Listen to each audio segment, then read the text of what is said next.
भौजी तोहर छोटा रे बहिनी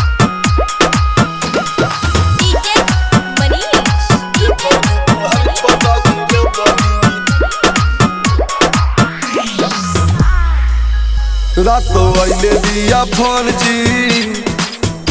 नंबर रहे आना नोन जी अलेनी फोनमा उठाई कहल जी जाके रे भाई ए भौजी रातो आइले दिया फोन जी नंबर रहे आना नोन जी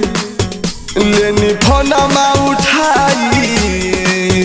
कहल जी जाके भाई हो लागे ललकोर हौये सामर हाथी गोर हौये बातिया बोले गोले गोर ए भौजी तोहर छोटा रे बहिनी अले है गइले दिलवा भर के चोर ए भौजी तोहर छोटा रे बहिनी अले है गइले दिलवा भर के चोर ए भौजी तोहर छोटा रे बहिनी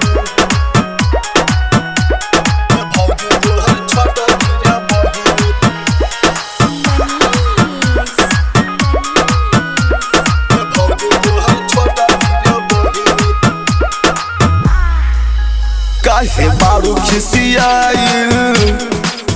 ओ हमर जियारा जुराइल तोहर बहिनी से भौजी हमर कर दादी याही ए भौजी काहे बारू खिसियाइल ओ हमर जियारा जुराइल अपन बहिनी से भौजी अमर का राह दे दिया हो समझ गोर हौये लागल गोर हौये बतिया बोले बोले गोर ए भौजी तोहर छोटा रे बहिनी ले गइले दिलवा बन के चोर ए भौजी तोहर छोटा रे बहिनी ले गइले दिलवा बन के चोर ए भौजी तोहर छोटा रे बहिनी पगला जल को भौजी लगन मर गया पगली ए भौजी तोहर छोटा रे बहिनी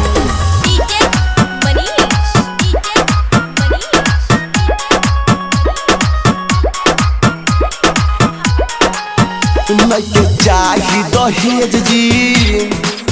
और नहीं डबल बेड के सेज जी नशा पानी से भौजी और हम कर बड़ा हेज जी हे भौजी प्लीज का करी नहीं चाही दहेज जी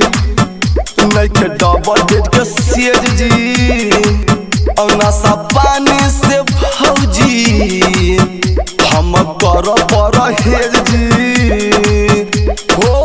राधे रसीला बोले अखिया से लोर गिरे दिलवा पर बाटे बड़ी छोर भौजी तोहर छोटा रे बहिनी ले गइले दिलवा बन के चोर ए भौजी तोहर छोटा रे बहिनी ले गइलो दिलवा बन के चोर ए भौजी तोहर छोटा रे बहिनी।